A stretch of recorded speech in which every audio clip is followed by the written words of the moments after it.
Queridos, eu vos saúdo com a paz de nosso Senhor e Salvador Jesus Cristo. Dou graças a Deus por mais esta rica e gloriosa oportunidade que Ele nos concede de nesta tarde podermos estar aqui após um dia de trabalho, poder nos colocar mais uma vez diante deste aparelho, desta ferramenta, da qual temos feito uso para expressar aqui nossas ideias e trazer uma mensagem de Deus ao coração dos queridos irmãos. Queridos, louvo a Deus pela minha vida, agradeço a Deus pela vida da minha esposa, pela vida da minha filha. Dou muito graças a Deus pelo dia de hoje e pelo que Ele me tem proporcionado e pelo que Ele tem sido na minha vida para comigo até aqui. Agradeço a Deus por nos dar essa graça de poder, mais esta vez, compartilhar com os amigos, com os irmãos, de uma palavra de Deus. Desta feita estaremos fazendo alguns comentários, estaremos fazendo um vídeo comentário, onde eu quero comentar alguns acontecimentos que aconteceu no culto de ontem à noite, do dia 26 de junho de 2016, culto este com os adolescentes, ou seja, o 22º aniversário dos adolescentes de Vila Brasilândia 1. E alguns acontecimentos que nos chamam a atenção.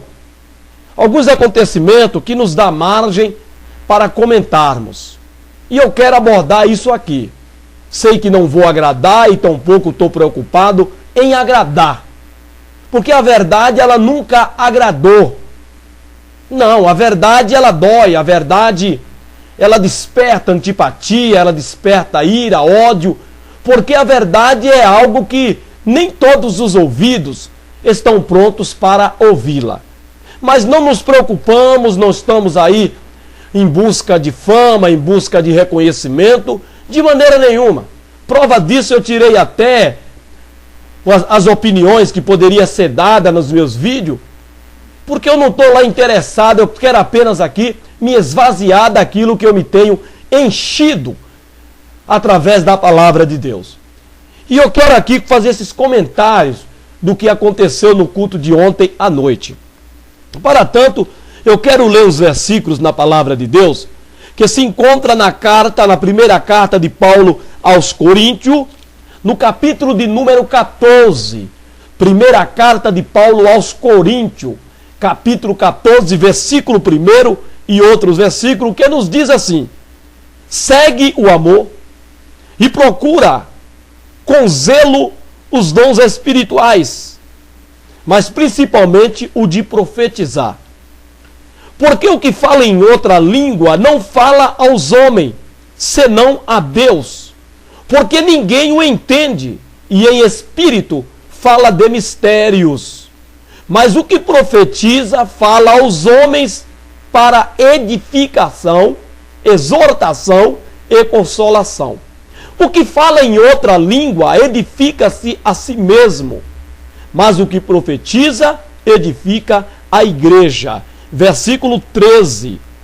Pelo que o que fala em outra língua, ore para que a possa interpretar. Versículo 28.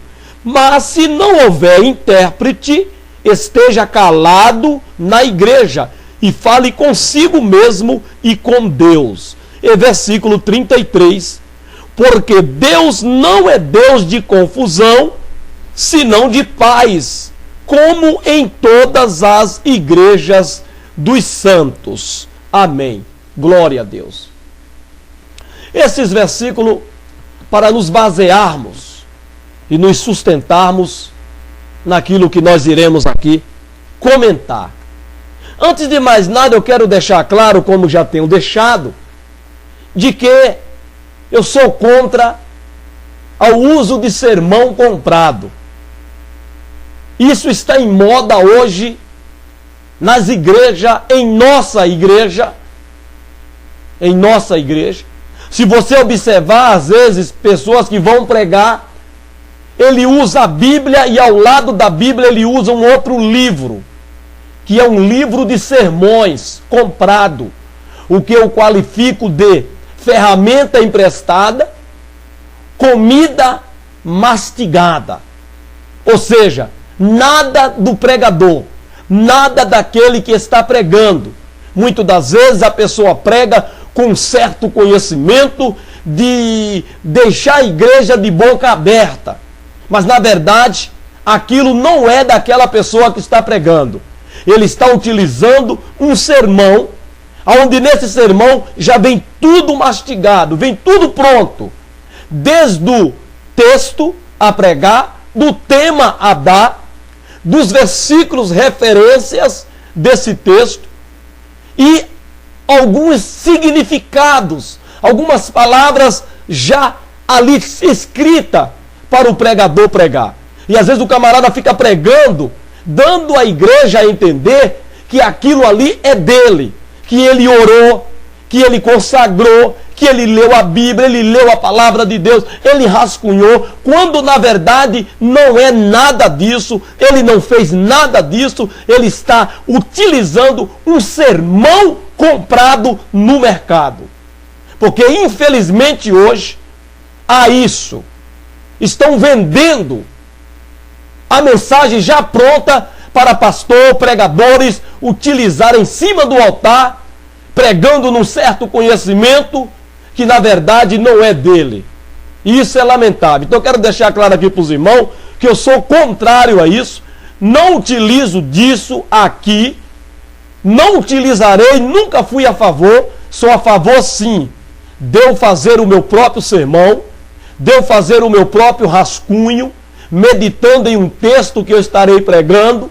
Aí sim eu rascunharei, escreverei num papel os versículos compatíveis, referência ao texto que estarei abordando. Aí sim, mas você comprar um sermão, um livro de sermão já pronto e trazer para cima do altar e utilizá-lo, dando à igreja a entender que aquilo ali é conhecimento de quem está pregando, quando na verdade é uma ferramenta emprestada, isso para mim é enganar a igreja, é enganar o povo. Então eu não concordo com isso. E infelizmente nós temos visto isso na nossa igreja, tanto por parte dos que aí pregam, como por parte daqueles que vêm de fora para pregar, para utilizar o altar da igreja de Vila Brasilândia 1. Eu repudio essa prática, eu repudio esta moda que hoje nós estamos vivendo dentro da igreja. Pastores, pregadores já não querem mais orar, já não querem mais pedir a Deus um texto para que eles possam ler, ou escolher um texto para que eles possam ler, e Deus lhes dá a mensagem dentro daquele texto, porém uma mensagem dele, uma mensagem de Deus para o pregador, para que ele possa transmitir à igreja, e não conhecimento dos outros, que os outros escreveu, aquilo que os outros pensam, que os outros acham, colocou em um livro e colocou no mercado para vender. O pastor vai lá, compra, o presbítero compra, o evangelista compra, o diácono compra, enfim, a igreja compra. Não, sou contra isso. Para mim, você tem que ler a Bíblia e Deus te dá à medida que você estiver pregando. Então eu repudio essa prática, deixo bem claro isso, que não estou utilizando isso aqui de maneira nenhuma. Pois bem, queridos, existem momentos que às vezes seria melhor se o pastor ficasse de boca fechada, não falasse nada, para que ele não se embaralhe, para que ele não se emaranhe, para que ele não venha se enrolar. Então às vezes seria melhor ficar calado. Porque nós observamos quando o pastor tentou se auto-justificar da sua ausência, na abertura do culto no sábado, dia 25, onde ele disse que ele não pôde estar aí com a sua esposa, porque ele recebeu um convite. Veja bem, ele recebeu um convite, e tamanha honra que esse convite lhe proporcionou, que ele não poderia recusar o convite. Porque não é sempre que aparece um convite desta natureza. Então ele deixou de vir ao culto de abertura da sua igreja. dos seus membros para atender este convite. Ora, irmãos, o que é que o salmista, no Salmo 15, diz? Que, quando ele perguntou para Deus, quem que habitará, quem morará no teu santos tabernáculo? Uma das qualidades do homem e da mulher que vai morar nos tabernáculos santos de Deus é aquele que jure e ainda que com dano seu, ele não muda. Ok? Então, se você já tinha um compromisso com a sua igreja, por se tratar de uma festividade da sua igreja, podia aparecer o convite, irmão, do presidente José Wellington. Se a sua palavra tem peso, você vai dizer não, porque já tem um compromisso. A palavra, ela precisa ter um peso de responsabilidade tamanha, que ainda que nós tenhamos prejuízo, nós não mudamos. Nós não mudamos de maneira nenhuma. Então podia aparecer o convite mais honroso que for, irmão. Se eu já tenho um compromisso para honrar a minha igreja, os meus membros, as ovelhas que eu pastoreio, numa abertura de festividade, ora, irmão, eu prefiro ficar na minha igreja. Então seria melhor, às vezes, que o pastor não falasse nada. Se ele tivesse ficado quieto, apenas falado que não deu para ele estar aqui no sábado, desculpe, devido a um compromisso, ficava mais bonito do que deixar a entender que aquele convite que ele recebeu foi muito mais honroso.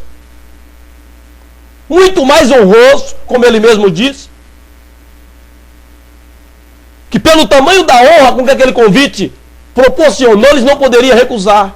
Ou seja, aquele lá foi muito mais honroso do que estar na abertura da festividade com os adolescentes.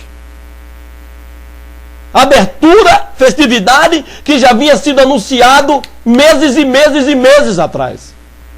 Então nada poderia mudar esse compromisso de estar na abertura da festividade. É o pastor da igreja. Pelo menos se supõe que ele é o pastor da igreja. Mas ele não estava. Então seria melhor, às vezes, se ficasse calado ou falasse menos, do que tentar se auto-justificar, até tentando dar um ar de sabe, vaidade no convite, dizendo que pela proporção do convite, da honra que o convite os proporcionou, não podia recusar. Às vezes a pessoa quer enfeitar o negócio para dar um ar de... Entendeu? É lamentável. Lamentável. Pois bem. Outra coisa que eu quero comentar aqui, a respeito de alguém da igreja ter mandado um pedido para o altar, para o pastor. E esse pedido era com relação à altura do som da cozinha, que eu não sei onde é que tiraram isso, esse modismo dentro das nossas igrejas. Cozinha. É moda, isso é um modismo. A Bíblia fala de músicos. A Bíblia fala de tocadores. São isso que a Bíblia fala. Músicos, tocadores. E não cozinha. Isso é uma coisa mundana. Cozinha, que eu saiba, é onde faz a comida. É um dos cômodos de uma casa, a cozinha. Mas deram esse nome de cozinha aos músicos, aos que tocam na casa de Deus. Isso é uma coisa copiada do mundo. Pois bem, realmente a cozinha realmente está batendo as panelas muito alta ultimamente. Eu também percebi isso. Está um verdadeiro panelaço na cozinha aqui em Vila Brasilândia. Eu também percebi isso. Eles tocam muito alto. Parece que eles querem chamar a atenção. Eles querem ser o centro da atenção. Eles querem mostrar que eles sabem tocar, que eles tocam. Então eles tocam em tom de rock and roll, se nós for observar bem. Porque quando se canta um hino, eles tocam tão alto que a gente não consegue ouvir as letras, as palavras dos hinos. Eu também tenho observado isso. Eu passei a observar isso. Só que se o irmão Joel Dilton falar alguma coisa, lá de cima do altar o pastor não apoia. Por se tratar do irmão Joel Dilton a estar falando, ele desce a lenha de lá. Ele ataca o irmão Joel Dilton. Porque ele não concorda, ele não aceita. Mesmo que o irmão Joel Dilton esteja certo, ele não aceita, ele não dá apoio para não dar crédito ou mérito ao irmão Joel Dilton em nada aqui na igreja de Vila Brasilândia. Mas o papel é desacreditar o irmão Joel Dilton diante da igreja. Tem sido essa a intenção dele. Mas eu também tenho percebido. Eles tocam para serem vistos. Para serem vistos. Eles não tocam para acompanhar quem canta. Que é o papel da música. A música, ela não pode estar à frente da voz. Não. A música, ela não pode estar acima das vozes. Não pode. Porque eu quero ouvir as vozes. Eu não quero ouvir a música. A música, ela é um acompanhante das vozes. E não as vozes acompanhante da música. Não. Não, na igreja. Eu quero ouvir as vozes de quem canta. A igreja quer ouvir a voz de quem canta. Eu não quero ouvir o som dos instrumentos. Primeiro que quem não entende de música como eu, nós não vamos nem discernir o que eles estão tocando, porque não conhecemos música. Não conhecemos a música. Então, se eles solarem um hino diferente dos que nós já estamos habituados a ouvir, nós não vamos saber que hinos eles estão tocando, porque não conhecemos música.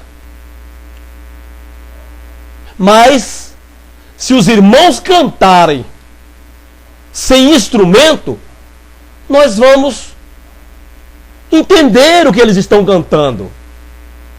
Nós vamos entender as letras do hino que eles estão cantando. Então, a música, ela nunca pode estar acima das vozes. Mas aqui na nossa igreja, não é de agora não, irmão. Não é de agora que eu tenho observado isso. Eles cantam, eles tocam para serem vistos.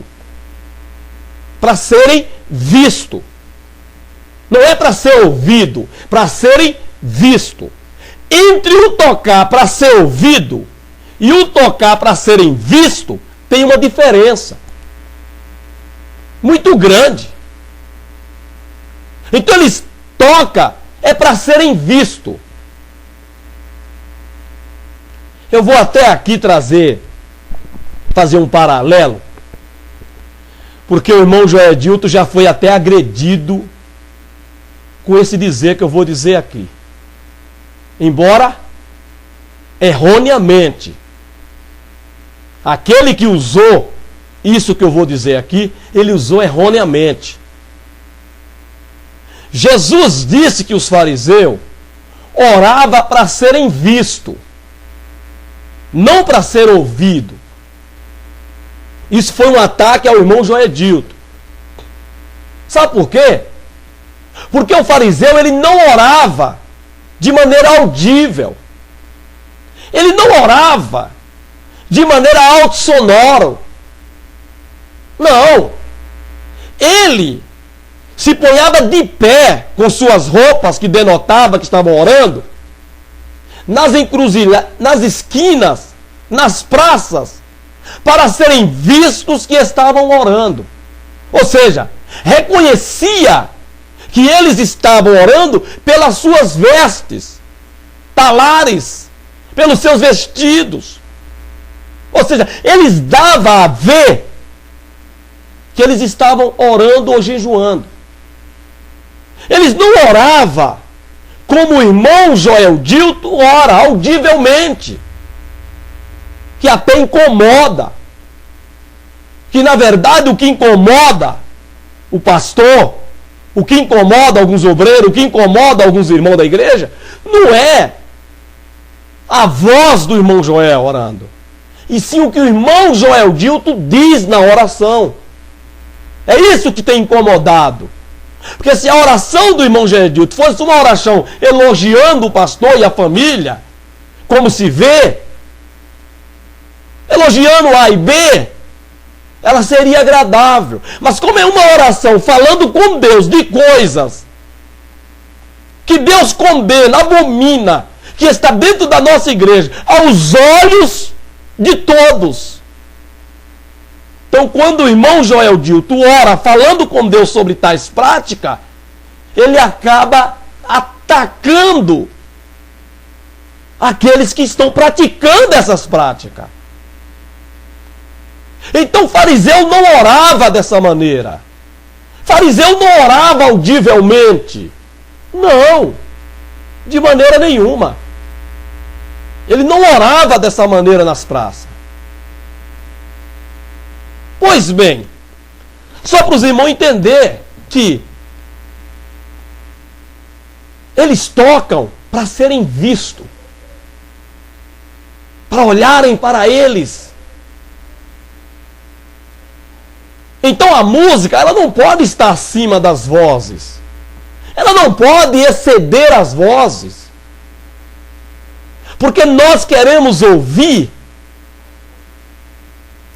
a letra do hino e não a letra da música, pois nós não entendemos de música. Não. Nós queremos ouvir as palavras que se estão cantando, porque são elas que irão nos edificar, nos confortar, nos consolar. São as letras do hino que se estão cantando.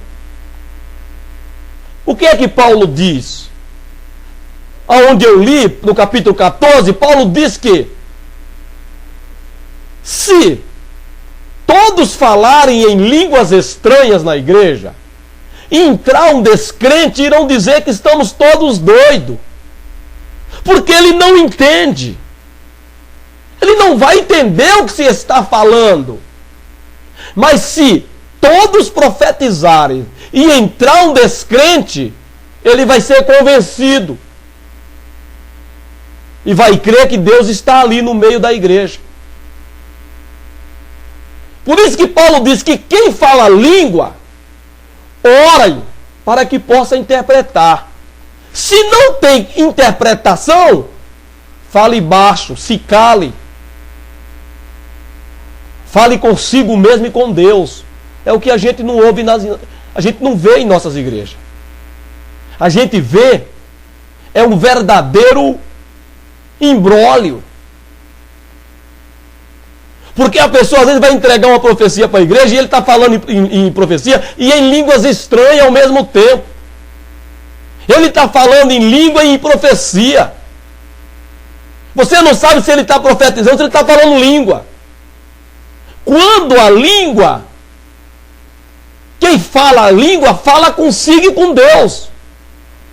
Quem profetiza, fala com os homens a respeito das coisas de Deus. E nós entendemos. Eu nunca concordei com esse negócio de profecia misturado com língua estranha. O camarada fala uma palavra em profecia e 9 em língua estranha. Você não sabe se ele está falando em língua ou em profecia. Assim também é a música. Se tiver aquele barulho que estava ontem, que levou essa pessoa a mandar um bilhete lá para o pastor, pedir para a cozinha bater as panelas mais baixas, pois não estava dando para ouvir o que se estava cantando. Ora, é porque nós não estávamos entendendo o que estava cantando. Porque eu quero ouvir é a voz, a letra das irmãs, dos irmãos cantando, e não o som de instrumento. Então o que me chama a atenção é que o pastor, quando leu, ele concordou com essa pessoa. Ele disse que ele já tinha percebido isso. Mas ele nunca tomou uma atitude. Porque isso não foi de agora. Isso já vinha de cultos atrás, esse barulho aí. Mas o pastor nunca teve coragem de mandar baixar. Isso é o que se dá, ser muito amigo do povo. Por isso que o pastor não pode ser amigo do povo. Por isso que eu digo que o pastor, ele não pode ficar muito tempo na mesma igreja, porque ele se familiariza. Ele se dá. A ponto que ele não tem força para corrigir o irmão quando está errado, porque ele tem medo de magoar o irmão e perder a amizade do irmão. Ele já tinha visto, ele já tinha percebido que o som da cozinha estava muito alto. Mas ele nunca teve coragem para mandar baixar, para mandar diminuir, para a gente deixar os irmãos extravasar a sua voz. Os irmãos, as irmãs podem extravasar a voz, porque nós queremos ouvir vozes, nós queremos ouvir palavra na boca dos irmãos, das irmãs cantando, e não som de instrumento que nós não entendemos. Aí nós acabamos sem entender as vozes dos que cantam e sem entender o som dos instrumentos que nós não entendemos. Aí fica aquela bagunça. Aí, quando aquele irmão veio pregar aí, na ausência do pastor, e falou que Brasilândia estava uma bagunça, chegou ao conhecimento do pastor e se pagaram um preço caro. Teve irmãos que pagou um preço caro por isso.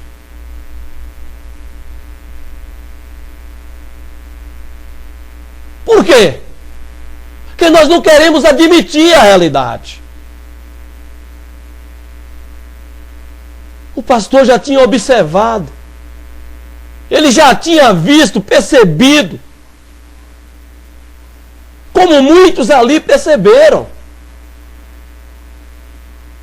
Às vezes parece que nós estamos num show de rock, onde eles batem na corda dos instrumentos em vez de tocá-las. É lamentável. Precisou alguém encorajar o pastor a concordar com o que ele de há muito já tinha percebido, mas não tinha coragem. Essa pessoa que mandou o bilhete o encorajou a pedir para abaixar. O pastor precisa entender, irmão, quando se estão extravasando nos instrumentos. Precisa. Nós queremos ouvir vozes na igreja. São elas que nos edificam. São as palavras um dos outros que nos exorta, que nos corrige. São elas. É o que Paulo diz, que a profecia na igreja tem essa finalidade. A profecia, ela edifica, ela exorta e ela consola. Aquilo que nós falamos com Deus, orando, cantando, vai exortando, consolando e edificando uns aos outros. Edifica, exorta, consola. Quer na oração, quer na pregação, quer no cantar. Mas instrumento tocado acima das vozes, não. Isso não edifica, não exorta e nem consola. Isso acompanha as vozes do que canta. Então, se acompanha, tem que estar abaixo, muito abaixo, quase nem ouvindo. Quase nem ouvindo. E muito ouvindo as vozes dos que cantam, dos que louvam a Deus. Então essa pessoa que mandou o bilhete encorajou o pastor a tomar uma atitude contra a cozinha. Que Deus abençoe esta pessoa. Que Deus abençoe essa pessoa. Talvez a gente até desconfiamos de quem seja, mas que seja louvado se for essa pessoa. Seja louvado. Foi muito bom.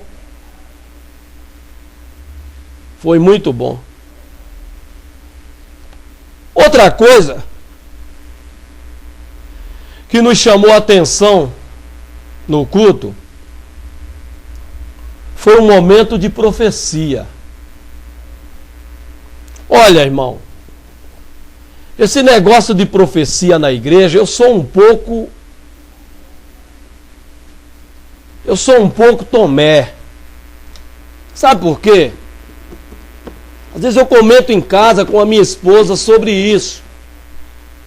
Ela fala até que eu sou incrédulo. Eu digo que não. Não é que eu sou incrédulo. É que eu fico analisando o seguinte. Ora, peraí. A menina estava com essa tristeza no coração contra outra pessoa que lhe magoou, correndo o risco de morrer e perder a salvação. E por todo esse tempo que ela estava com essa mágoa desta pessoa que a magoou no coração, Deus não tomou nenhuma atitude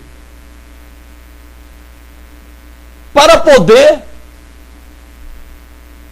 levar essa irmã a perdoar, a liberar o perdão.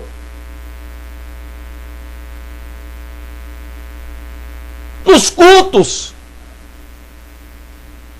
anteriores ao da festa, Deus não usou ninguém para exortar essa irmã, para confortá-la, para edificá-la, para que ela liberasse o perdão.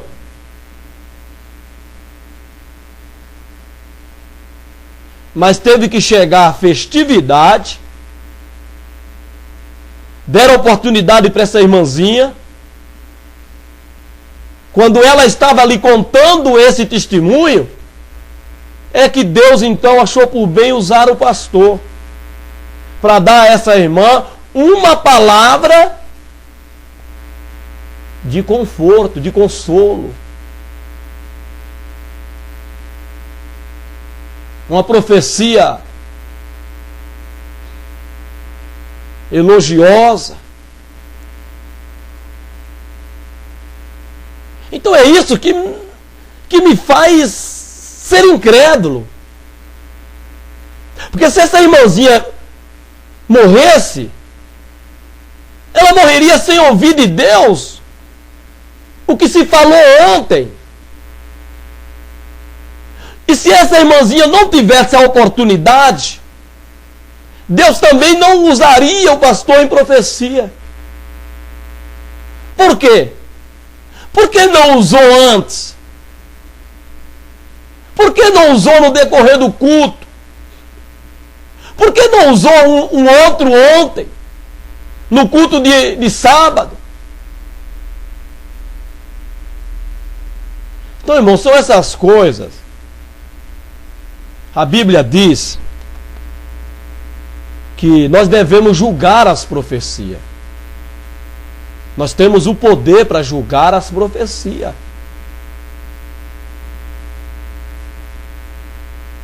A única profecia que não se cabe julgamento é a palavra de Deus. É a palavra de Deus. Mas a profecia como locução, cabe julgamento. Não que eu esteja aqui fazendo mas eu estou expondo aquilo que me deixa duvidar. Porque se ela não tivesse oportunidade, por que Deus não falou antes do culto, antes dela ter oportunidade? Ela tinha que subir no altar. E olha, irmão, e se nós for observar, a maioria das profecias em Vila Brasilândia 1, eu tenho observado, só acontece com quem sobe no altar. Só acontece com quem sobe no altar. Eu tenho observado isso aí. Ou aquele que tem a oportunidade, como a irmãzinha teve ontem, aí ela recebe de Deus uma profecia. Ou aquele que está no altar pregando, entrega uma profecia para a igreja. Mas cá embaixo, na nave da igreja, você nunca ouviu alguém profetizar. Não. As profecias em Vila Brasilândia 1 têm acontecido em cima do altar. Por isso que o irmão Joel Dilton nunca recebeu uma. E não vai receber, porque ele não vai subir nunca nesse altar enquanto esse pastor que aí for deixado permanecer. Então, se depender do irmão Joel Dilton ouvir de Deus uma profecia, tiver que ser em cima do altar, ele não vai ouvir nunca e Deus não vai falar nunca essa profecia com o irmão Joel Dilton. Porque dependendo desse pastor que aí foi deixado e aí está, o irmão Joel Dilton nunca subirá nesse altar. Mas as profecias em Vila Brasilândia têm sido só em cima do altar. Como eu disse aqui uma vez, e vou repetir, tem um presbítero aí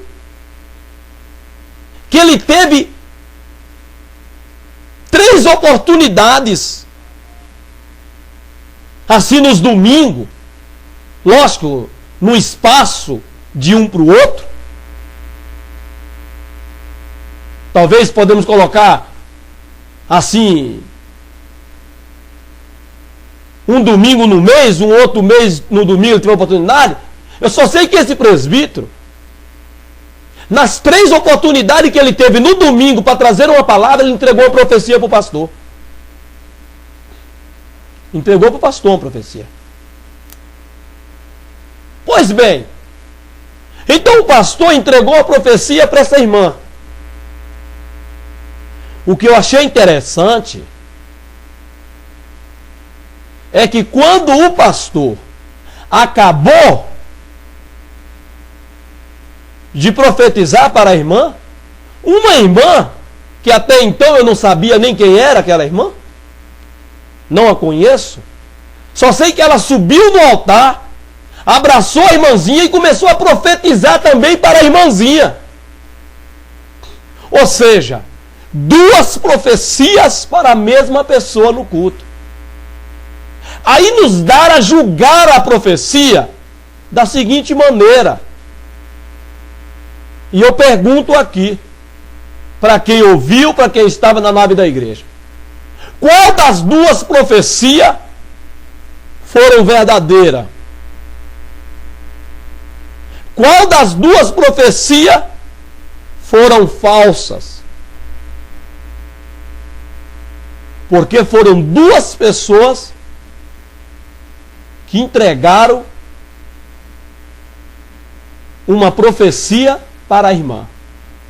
Primeiro o pastor, depois essa outra irmã subiu no altar, abraçou a irmãzinha e começou a profetizar para ela.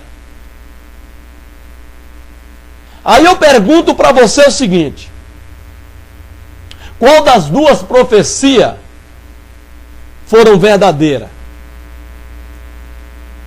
Aí você me diz: a do pastor.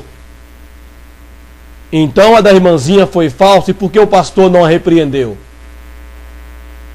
Porque o pastor não a chamou a atenção perante a igreja, como se deve fazer.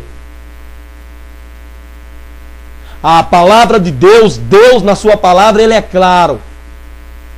Se alguém pecar, repreenda. E fala do presbítero, hein? Fala do presbítero, não é nem de um membro comum, é do presbítero. Se ele pecar, repreende na presença de todos. Não é escondido, não. É na presença de todos, para que haja temor dos demais. Hoje é escondido. É pelo canto. Então, se você me disser que a profecia verdadeira foi a do pastor, por que ele não exortou essa irmã? Lembra do pastor Valdir Bícego? Lembra também, se eu não me engano, o pastor Veiga também já fez isso? Pastor Valdir Bícego estava pregando na Lapa, num culto. Ele estava ali pregando a palavra de Deus. Ele estava ali profetizando a palavra de Deus. Porque quando você se põe a pregar a palavra de Deus, você passa a profetizar a palavra de Deus para a igreja. Não é o que a gente ouve aqui em Vila Brasilândia, que eu estou liberando uma palavra profética. Não, está errado. Esse dizer aí é do homem. Eu estou profetizando. Está errado. Está errado. Totalmente errado isso daí. Esse dizer está erradíssimo. Está fora da palavra de Deus. Esse negócio do pastor, do presbítero, de quem ocupa o altar, dizer que eu estou falando uma palavra profética, está errado. Está errado. Eu estou profetizando, irmão, está errado. Sabe por que está errado? Na primeira carta de Pedro, no capítulo 1, primeira carta de Pedro, está errado. Esse dizer aí é totalmente antibíblico. Isso não é de Deus. Não é de Deus. Não é de Deus, irmão. Esse dizer não é de Deus. Não é de Deus esse dizer. Esse dizer que a gente ouve não é de Deus. E nós ouvimos isso muito aqui em Brasilândia, hein? Ouvimos muito. Que eu estou profetizando, irmão, eu estou profetizando. Está errado. Esse dizer está errado. Se você falar, irmão, eu estou te abençoando, eu te abençoo em nome de Jesus, essa semana para você vai ser uma semana de bênção. Amém. Aí sim, nós somos chamados para abençoar uns aos outros. Amém. Mas profetizar é quando Deus quer. Não é quando eu quero. Eu falo, eu profetizo para você que essa semana vai ser semana de bênção. E Deus é obrigado a cumprir porque você... Não, está errado. Isso não vai acontecer nunca. Mas se você falar uma palavra de bênção para o irmão, isso aí pode acontecer. Pode acontecer. Ele pode ser abençoado. Mas profetizar não. Profetizar não, irmão. Sabe por quê? 1 de Pedro, 2 de Pedro, capítulo 1, versículo 20 e 21. Primeira carta de Pedro, segunda carta de Pedro, capítulo 1, versículo 20 e versículo 21. Sabendo primeiramente isto, que nenhuma profecia da Escritura é de particular interpretação. Porque a profecia nunca foi produzida por vontade de homem algum. Mas os homens santos de Deus falaram inspirados pelo Espírito Santo. Então isso que a gente ouve do pastor, ouve do presbítero, de certos irmãos que ocupam o altar em Vida Brasilândia, de que está profetizando para você, irmão, isso aqui é uma profecia, está errado. Não é Deus que está falando. Não é. Não é Deus, e isso é um perigo. Não é Deus. Viu, irmão? Porque quando Deus usar alguém em profecia, aí sim. Mas dizer que está liberando uma palavra profética, não, isso não existe. Você dizer que eu profetizo que essa semana está errado, isso não é de Deus. Não é de Deus.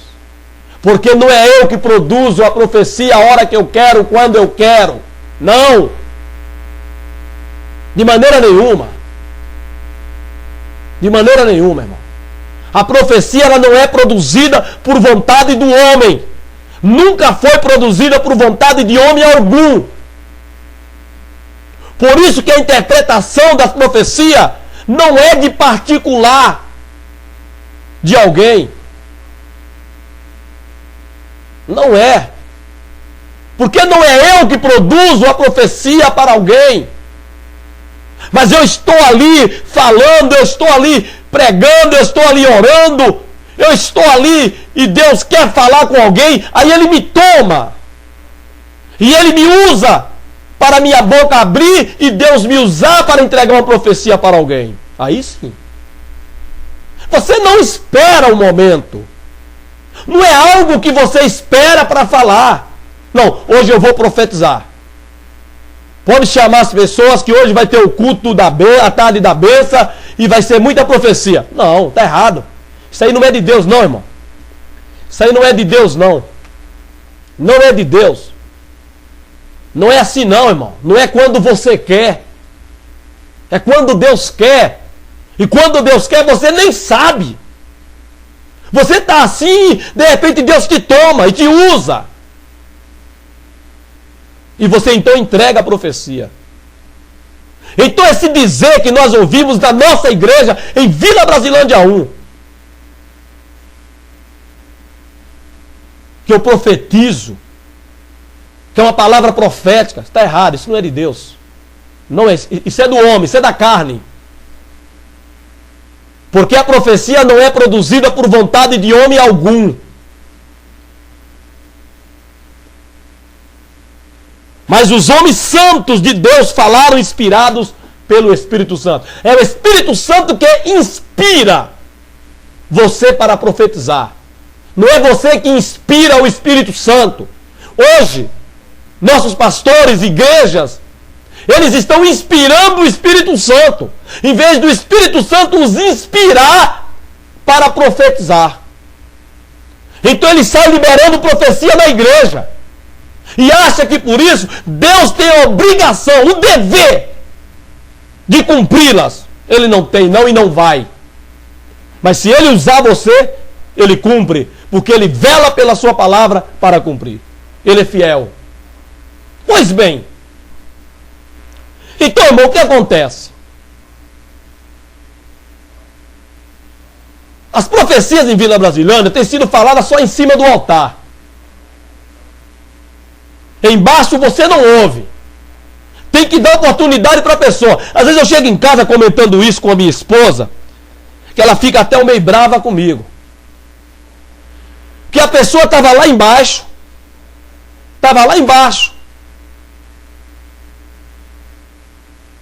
Você não via um glória a Deus, nem um aleluia dessa pessoa. Aí dá oportunidade para essa pessoa, ela sobe no altar, ela começa a falar em língua e entrega até profecia. Aí eu fico a me perguntar, aquele tempo todo que ela estava ali, Deus não a usou por quê? Ele esperou usar o microfone, subir no altar, posicionar de frente para a igreja, para ele usá-la? Esse Deus é muito vaidoso. Então esse Deus é vaidoso. Ele não podia usar cá embaixo, no decorrer do culto, esperou aquela pessoa ter uma oportunidade, lá no meio do culto, para poder usar essa pessoa em profecia para alguém. Então, irmão, é isso que me deixa a duvidar dessas profecias. Porque parece que Deus tem lugar para profetizar. Ele não profetiza de qualquer lugar. Parece que ele tem hora certinha para entregar a profecia. Esse Deus, ele é meticuloso. Não, irmão. Por isso que eu não acredito muito. E sem falar que as profecias é só de bênção. Você não ouve profecia como antigamente. E nós ouvimos o irmão que pregou ontem à noite, falou algo que eu venho falando e falarei sempre. Profeta nunca foi querido, irmão. Quem profetiza, ele nunca foi querido.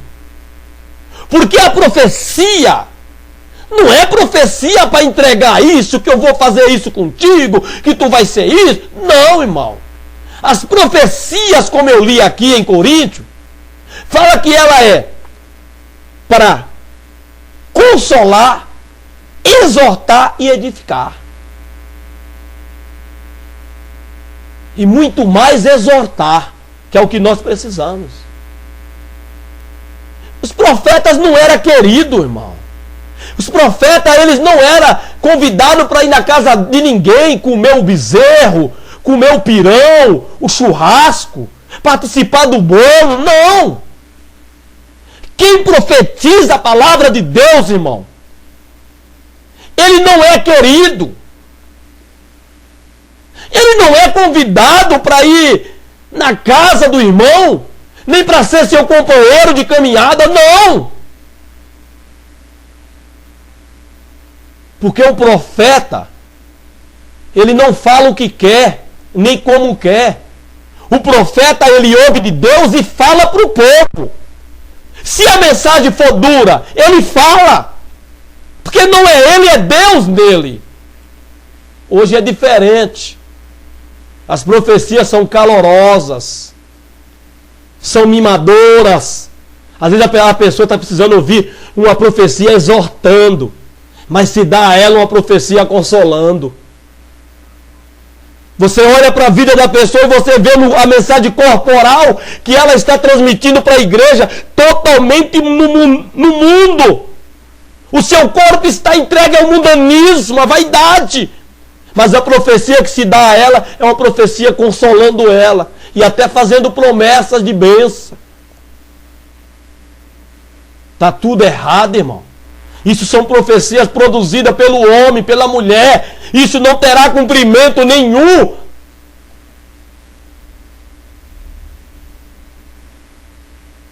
E o interessante que quando o pastor acabou de profetizar, como eu disse, essa irmã subiu no altar, abraçou a irmãzinha e começou a profetizar para ela. Então aí eu vou refazer a pergunta.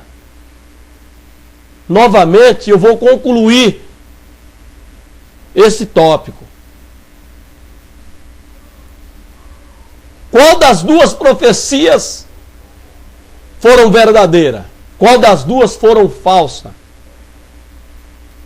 Se você me disser, vou repetir, a do pastor, então a da irmãzinha foi falsa. Porque o pastor não a repreendeu.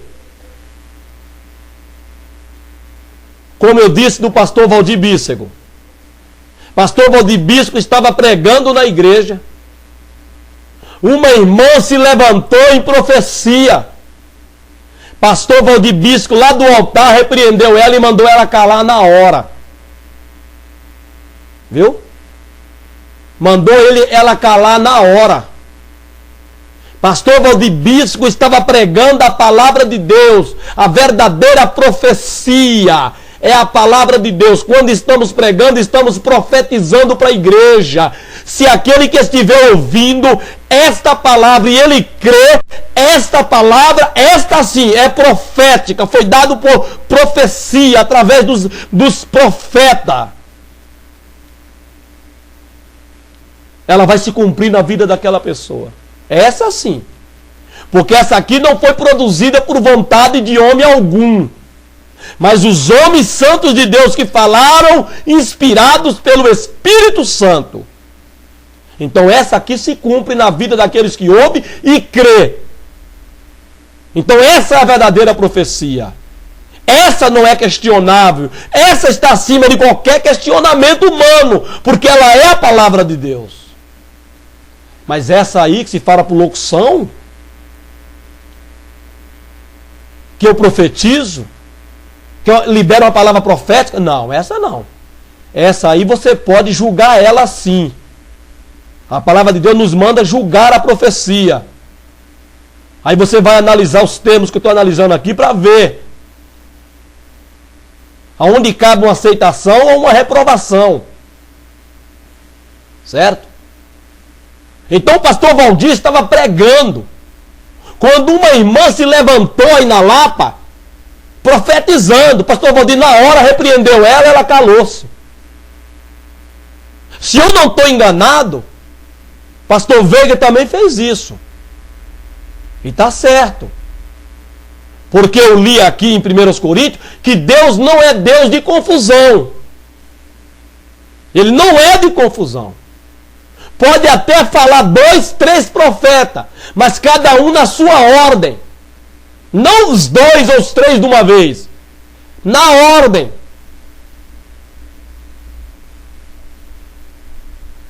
Mas a questão aqui é que 2 profetas profetizaram para a mesma pessoa. Para a mesma pessoa. Aí eu vou concluir dizendo o seguinte: se você me disser que a do pastor foi verdadeira, então você está querendo dizer que a da irmã foi falsa. Então por que o pastor não a repreendeu perante a igreja? Se você me disser que a da irmã foi verdadeira, você está querendo dizer então que a do pastor foi falsa. Mas e se você ousar a me dizer que as duas foram verdadeiras? Aí eu vou dizer para você que você está querendo dizer que Deus foi falso. Deus foi incompleto. Deus poderia ter usado o pastor para entregar tudo que aquela irmãzinha precisava ouvir. Mas não. Ele usou o pastor parcialmente e depois usou aquela irmãzinha para entregar o resto da profecia. Aí embanana tudo. Aí fica tudo embananado. Se você me chegar a essa conclusão. O que eu acredito que você não chegará a essa conclusão absurda. De dizer que as duas foram verdadeiras. Porque aí vai ser colocado dessa forma. Que Deus usou o pastor parcialmente. Ou seja, Deus usou o pastor sob medida. E a palavra de Deus diz que Deus não dá o Espírito sob medida.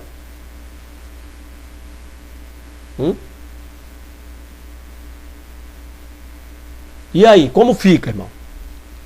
É isso que me chamou a atenção. É isso que me despertou a fazer esse comentário aqui.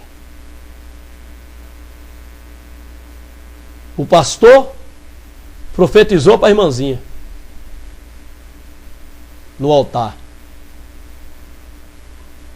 E se ela não tivesse subido ao altar? E por que Deus não usou antes? E por que não usou nos cultos anteriores, quando ela estava magoada com alguém? Teve que ser na festividade dos adolescentes.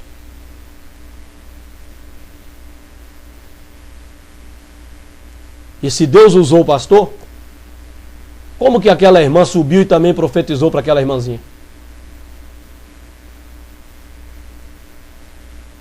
Qual das duas são falsas? Qual das duas são verdadeiras? As duas? Então Deus usou o pastor sob medida, parcial, e concluiu a profecia para a irmãzinha com outro profeta. Não, irmão. Não. Então, irmãos, é isso que nos deixa a pensar nessas coisas. Esses acontecimentos na nossa igreja que acaba dando margens para comentário. E eu sei que o pastor não gosta, principalmente se tratando do irmão Joel a fazer os comentários. Porque quando você não gosta de alguém, você não aceita que ele fale nada, mesmo que ele esteja sendo verdadeiro, você não admite. Você vai atacá-lo, você vai usar o poder que você tem como pastor para atacar, para agredir, para hostilizar o irmão. Você vai desabafar. É isso que tem acontecido e é isso que vai acontecer. É isso. E por último, para encerrarmos, ao encerrar o culto, o pastor disse que quem precisasse sair, ele iria orar, iria dar a bênção apostólica, e quem precisasse sair, podia ir.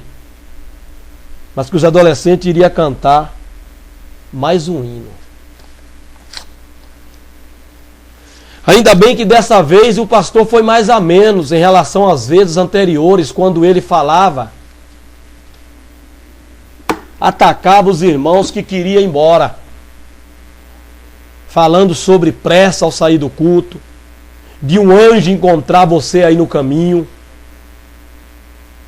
Uma vez que o irmão pregou, um pregador de fora pregou sobre o anjo que saiu para matar Balaão.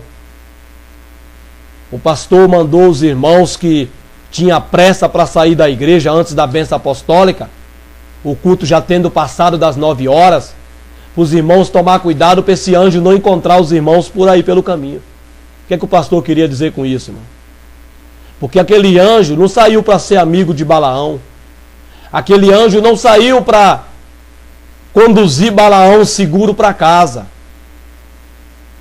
E esse mesmo anjo que o pastor desejou que os irmãos não encontrassem, mas que poderia encontrar esse anjo, não era para conduzir os irmãos seguro para as suas casas. E o culto já tinha passado de 9 horas, como aconteceu ontem.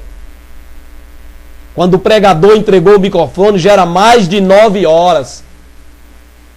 Muito mais de 9 horas. Aí o pastor fala que quem precisar sair, não é quem precisar sair, não. O culto já tinha terminado. É um outro fato também que o pastor insiste muito em falar aqui na igreja de Vila Brasilândia 1. Que o culto não termina. Termina assim, pastor. O culto termina.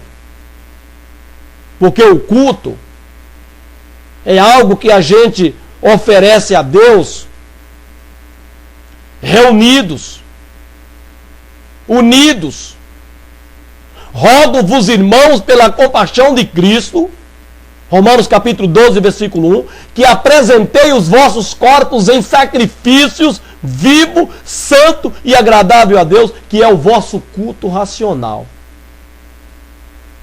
Na rua eu não estou raciocinando como me raciocino no culto. Paulo diz que ele cultua a Deus com o espírito, mas também com o entendimento.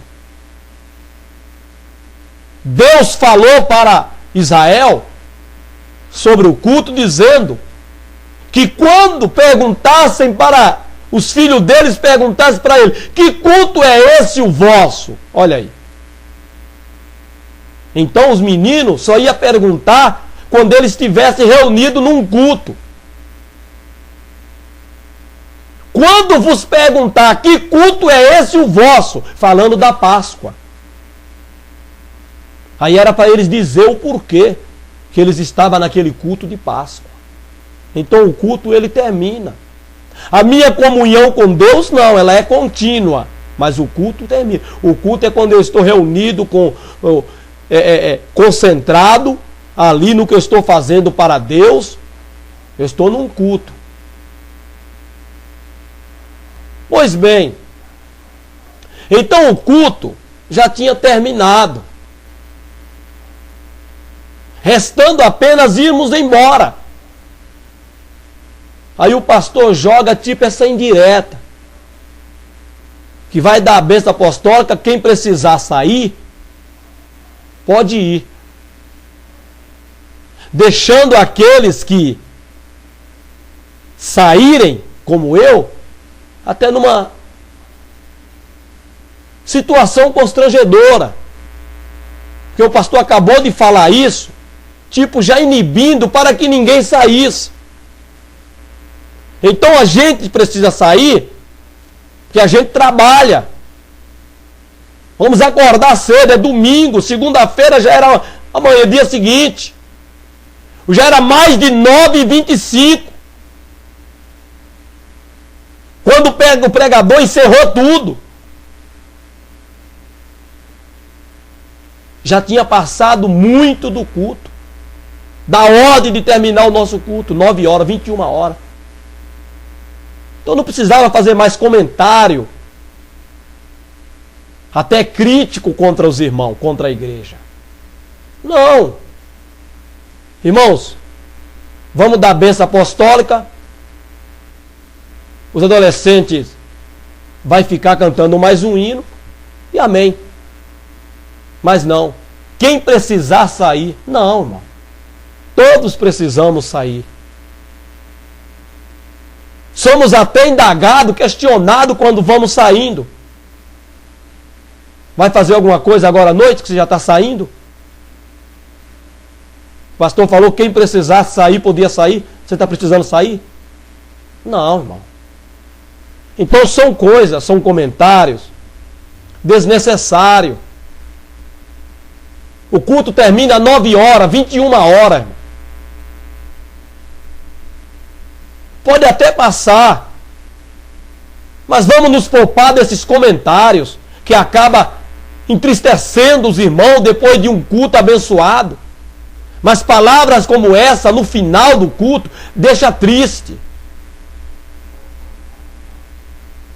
Mas é lamentável. Fica aqui esse comentário, irmão, para refletirmos e buscar melhorar diante de Deus. Reflita na profecia. Só não pense que Deus usa comedidamente, sob medida. Não. Se Ele tiver que falar para você, Ele vai falar, Ele vai te usar e vai falar tudo. Fica aqui para a nossa reflexão e que Deus em Cristo Jesus nos abençoe e nos ajude a melhorarmos no nosso cultuar a Deus e naquilo que a Ele ofertamos como sacrifício. Amém, Jesus. Amém.